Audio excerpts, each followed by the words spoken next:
초등, 중등 습관이 엉망이고 기본기도 안 잡혀 있어서 발목 잡히는 친구들이 되게 많아요.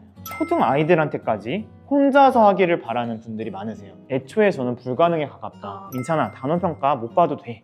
80점, 70점 중요하지 않아. 이런 말을 섣불리 하지 않았으면 좋겠다.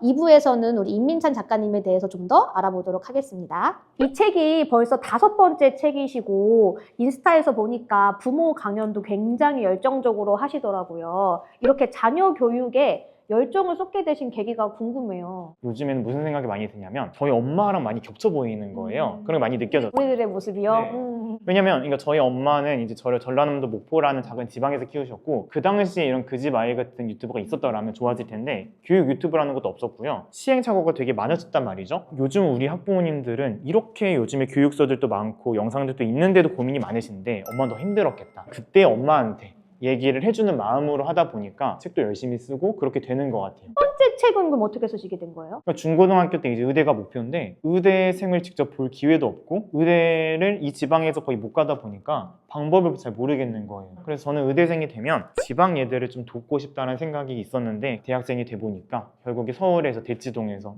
동에서 과외를 하다 보니까 결국 또 서울에 있는 애들만 도와주게 되고 그게 반복이 될 것 같더라고요. 정말 이러면 안 되겠다는 생각이 들어서 그때부터 책을 준비하기 시작했고 그리고 거기에서 보람을 되게 많이 느껴요. 작가님께서 워낙 구체적이고 현실적인 조언을 많이 해주셔서 팬분들이 굉장히 많으시더라고요. 팬분들의 궁금한 점을 제가 대신 해결해 드리도록 하겠습니다. 작가님은 어릴 때부터 쭉 공부를 잘하셨겠죠?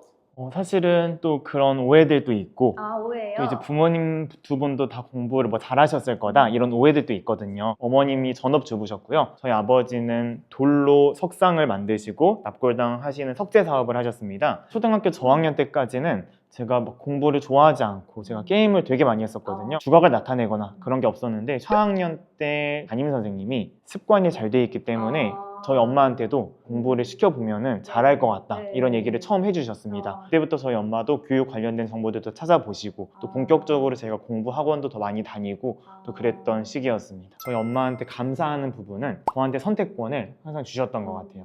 그러니까 공부를 할지 말지 선택권을 주면 다들 안 한다고 당연히 할 거고요. 공부를 어디서 할 건지 집에서 할 건지 엄마랑 같이 도서관에 가서 할 건지 카페 가서 할 건지 그런 것들도 물어봐 주시고 어떤 과목부터 할 건지 그런 것들이 저의 공부 정서를 좀 지켜주지 않았나. 어머니께서 공부 정서를 잘 만들어 주셨으니까 사춘기 때 부모님과 갈등 없이 잘 넘어가셨나요? 공부 너무 많이 시키다가 애가 공부 놔버릴까 봐 하는 걱정도 있거든요. 갈등이 되게 많았습니다. 싸우기도 많이 싸우고요. 제가 쌍둥이 형이 있다 보니까 둘이 비슷한 시기에 왔었거든요. 사춘기가. 그러니까 두 배로 막 서로 의지할 때가 있으니까 막 서로 이렇게 막 엄마한테 하고 공부는 놓지는 않았습니다. 그 이유는 습관이 잘 잡혀 있었기 때문이에요. 크게 싸우고 막 울고 할지언정 울면서 학원은 가요. 학원 빠지는 건 안 해본 거예요. 시험이라는 게 앞두고 있으면요 방문을 쾅 닫고 가도 거기서 공부를 합니다. 그런 습관들이 잡혀 있었기 때문에 싸우더라도 공부를 놓지는 않았거든요. 근데 사실은 초등학교 때 이 습관을 놓치는 집들이 정말 많습니다. 왜냐면 하나도 안 해도 초등학교 6년 동안은 아무런 문제 없거든요. 단원평가도요 플랜을 안 세우고 복습 하나도 안 해도 잘 넘어갈 수 있어요. 그러니까 초등학교 때는 놓고 있다가 우리 아이가 사춘기가 왔을 때 그때 습관을 잡기는 좀 늦게 된다는 거죠. 근데 초등학교 때 아예 공부를 안 하는 집은 잘 없을 것 같아요. 적어도 학원도 다니고 하잖아요. 맞습니다. 근데 이것만으로는 부족하고 그렇죠. 그럼 뭐를 어떻게... 요즘 학부모님들이 워낙 자기 주도적인 키워드가 많이 예전부터 나왔다 보니까 초등 아이들한테까지 혼자서 하기를 바라는 분들이 많으세요. 애초에 저는 불가능에 가깝다. 공부를 왜 해야 되는지도 모르는 애들이에요. 아직 자기의 꿈에 대한 확신도 없는 아이들이고 무조건 습관은 엄마가 좀 도와줘야 된다고 생각을 해요. 저희 엄마는 직접 플래너를 써주셨어요. 그게 몇 달 동안 하다가 그 다음부터는 엄마가 절반만 쓰시고요. 마지막 절반은 또 제가 쓰기도 하고요. 엄마가 옆에 앉아만 있으시고 초등학교 5학년 때는 써보기도 하고요. 그리고 중학생이 될 때는 엄마가 말을 하지 않더라도 스스로 쓸 수 있는 아이가 되는 거예요. 서서히 주도권을 넘겨주는 형태로 가는 게 맞다는 거고요. 항상 말씀드리는 습관들이 몇 가지가 있는데 그걸 좀 소개를 해드릴까요? 첫 번째가 반복학습의 중요성. 문제집 하나 끝났다고 바로 넘어가지 말고 틀렸던 문제들만이라도 다시 풀어보게끔 하셨으면 좋겠고요. 두 번째는 교과서가 귀한 줄 알았으면 좋겠어요. 요즘에 워낙 좋은 문제집들이 많다는 거 알고 있습니다. 하지만요, 원리를 이해하는 게 제일 첫 번째고요. 그걸 할 수 있는 건 교과서밖에 없어요. 교과서를 따로 구매하는 것도 그리 추천을 하지 않는 게, 아이가 끄적끄적 해둔 걸 보면서 복습을 하는 게 의미가 있다고 생각을 해요. 매주 금요일에 저희 엄마 같은 경우는 항상 전과목 교과서를 들고 오게 해서 같이 교과서를 넘겨보는 시간을 가졌던 게 되게 좋았으니까, 모든 문제풀이의 시작은 교과서라는 인식을 만들어주는 거, 그게 두 번째고요. 세 번째는 시험에 대한 중요성을 꼭 알게끔 해주셔라. 민찬아, 단원평가 못 봐도 돼. 80점, 70점 중요하지 않아. 이런 말을 섣불리 하지 않았으면 좋겠다. 우리 아이들이 그냥 실수에 대해서 요즘에 아쉬워하는 친구들이 없어요.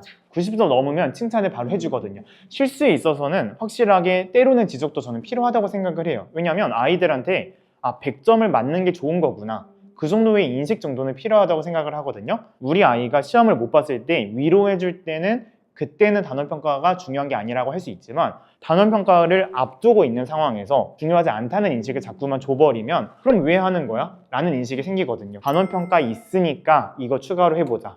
좋은 성적을 목표로 공부를 하는 건 당연한 거야 라는 인식을 좀 만들어주는 것, 거기에 좀 더 집중을 하는 편입니다. 네 번째는 평일은 무조건 공부하는 날, 주말은 무조건 노는 날, 이런 인식을 가진 아이들이 많아요. 중고등학교 때는 사실 평일은 학교 끝나고 학원 가고 숙제만 하기에도 끝날 시간이에요. 그러면 내가 부족한 부분에 대한 공부를 대체 언제 하냐는 거죠. 결국 주말밖에 없거든요. 그러니까 저는 최소한 초등학교 고학년 때부터는 평일에 원래 하던 루틴이 있잖아요. 그걸 주말에도 하루에 한 장이라도 좋으니까 아침에 했으면 좋겠고요. 교과서를 금요일에 가져오게 해서 내가 일주일 동안 배웠던 걸 복습을 한 뒤에 쉬는 거구나. 평일에 게임을 아예 안 시키다가 주말에 몰아서 시키는 집들도 많거든요. 근데 그렇게 해버리면 우리 아이들이 주말은 무조건 게임해도 되구나라는 인식이 있기 때문에 중학교 때 바꾸기 힘듭니다. 매일 30분, 그런 형태가 더 낫다고 생각을 한다는 거고요. 분명히 우리 아이가 공부를 하고 싶다는 순간이 언젠가는 옵니다. 근데 초등학교 때 공부에 관심이 없다는 이유로 습관을 아예 안 잡아버리고 기본기도 안 챙기는 집들도 생기기도 해요. 고등학교 때 공부를 하기로 마음을 먹었는데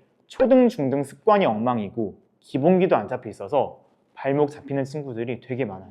그러니까 사춘기가 오더라도 관성처럼 당연하다는 인식을 초등학교 때부터 심어주는 게 좀 더 현실적이다. 저는 이렇게 좀 생각을 합니다.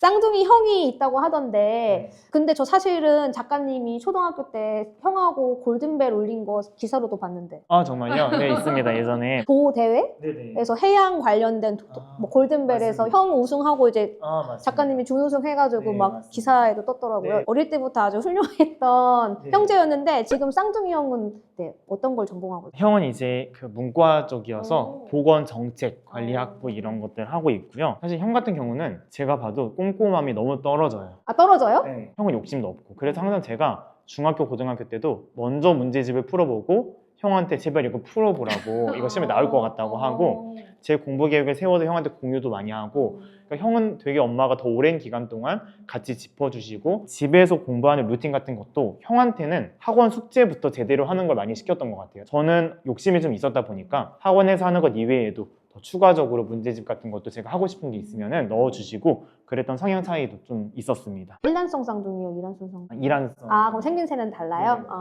형이랑 같이 서울에서 살고 맞아요. 계시다고? 같이 자취를 하고 네, 있고 또 잘 네. 또 지내고 있습니다. 부모님께서 굉장히 든든하시겠어요. 두 분 다 공부도 어렸을 때부터 잘하고 현재 둘이 서로 의지하면서 살고 그치. 있으니까. 그래서 사실은 이제 쌍둥이 형이 저보다 한 먼저 좀 공부를 하기 시작했었거든요. 저는 그 전까지 공부에 관심이 없다가 형이 공부로 다른 선생님들이나 친구들한테 칭찬을 받고 하기 시작하는 거예요. 그게 제 눈에 보이니까 그게 좀 짜증나고 승부욕이 생겨가지고 또 따라서 또 공부를 하게 되고. 영재원 출신인지도 궁금해하시는 분들이 있더라고요. 저는 따로 다니지 않았습니다. 수학 영재원이든 과학 영재원이든 그 과목을 좋아하고 그 과목을 잘하는 학생들에게 뭔가 기름을 확 부어주면서 더 빠져들게 만들어주는 역할은 할 수 있지만, 그리 좋아하지 않는 아이들에게는 크게 도움이 되지는 않을 수도 있다고 생각을 하거든요. 저 같은 경우는 국어를 더 좋아했던 문과 성향이 있었기 때문에 수학이랑 과학은 좋아하지 않았고, 그런 영재원도 도전을 할 생각 자체를 잘 안 했던 것 같아요. 용대 의대 입학이라는 대단한 성과를 이뤘지만 학창 시절에 후회되는 게 있으세요? 가장 큰 건 체력 관리입니다. 네. 고등학교 3학년 때가 코로나 시작이었거든요. 그래서 몸무게가 120kg까지 됐어요. 120kg. 그 오프라인 강연에서는 제 사진도 보여드리고 하거든요. 아직까지 한 번도 유출이 안 됐습니다. 제가 하나 신신당부하거든요. 사진에 다 코드가 있다고 찾아낼 수 있다고 아. 합리화를 했었죠. 공부를 열심히 하고 앉아 있다 보니까 살도 찔 수 있지. 근데 의대에 가보니까 저만 뚱뚱하더라고요. 다 배신감을 많이 느꼈습니다. 중고등학교 때 저만의 확실한 취미가 없었습니다. 가장 손쉬운 방법인 음식으로 스트레스를 풀었어요. 초등 시기에 예체능을 많이 시키잖아요. 근데 초등학교 3, 4학년만 되더라도 여차하면 예체능 자리를 준비를 합니다. 1순위예요. 초등학교 졸업할 때까지 아이가 하고 싶다는 게 있으면 주 1회여도 좋으니까 하나만큼은 좀 유지를 해주시는 게 어떨까? 포토카드나 뭐 다이어리, 뭐 꾸미기나 이해가 안 되는 취미들도 있을 겁니다. 근데 게임이나 음식이 아닌 이상은 그런 취미들도 존중을 해주시고 응원을 해주시면 어떨까? 이런 생각들을 또 저희 후배와 곁들여서 얘기를 좀 했습니다. 이런 댓글도 있어요. 작가님은 의사가 되더라도 환자한테 굉장히 친절하게 설명을 잘할 것 같다. 의사로서의 목표는 뭐예요? 환자들이랑 많이 접점이 있는 내과라든지 아니면 저는 항상 늘 제가 아쉬운 건 지금까지는 저의 초중고 경험들만 바탕을 하고 있기 때문에 이론이나 이런 요소들은 사실 없단 말이죠. 그러니까 전문성이 갖춰진 상태로 유초등 학부모님들에게 조언을 드리면 좋을 것 같아서 소아정신과라던가 그런 것들도 좀 해보면 좋겠다. 미래의 오은영 박사님이시 될 수도. 그때는 이제 또 제가 금쪽비를 상담하실 수도 네, 있겠어요. 와, 네. 그때도 또 책을 내고 강연도 하고 싶다는 생각이 있어서 그때도 제가 또 잊지 않고 또 여기 나오겠습니다. 네, 알겠습니다. 감사합니다. 끝으로 우리 유초등 자녀를 둔 부모님들께 하고 싶은 말 해주세요. 초등과 중고등으로 나누다 보니까 초등학교 때 최대한 많은 것들을 선행하면서 해둬야 될 것 같다라는 불안감이 있으신 것 같아요. 하지만 우리가 대학 입시에 반영이 되는 건 고등학교 3년입니다. 중학교 3년도요. 고등학교를 잘 보내기 위해서 준비하는 시기라는 거죠. 그렇기 때문에 초등학교 6년 동안 아무리 많은 시행착오를 하셨더라도 중학교 3년이라는 만회할 수 있는 기회가 남아 있습니다. 느릴 수는 있지만 늦은 건 절대 없습니다. 시키고 싶은 게 있으시면 지금 시키셔도 된다는 거죠. 앞으로는 초, 중등과 고등으로 나누면 좀 더 좋겠다. 그리고 제 책 의대생의 초등 비밀과에는요, 의대 입시 이야기가 아니라 실제로 저희 부모님이 저에게 해주셨던 것들, 우리 초등 아이들이 부모님에게 원하는 것들, 그리고 영상에서 담았던 것들보다 더 구체적인 과목별 로드맵이 나와 있고요. 많은 사랑 보내주시면 좋겠습니다.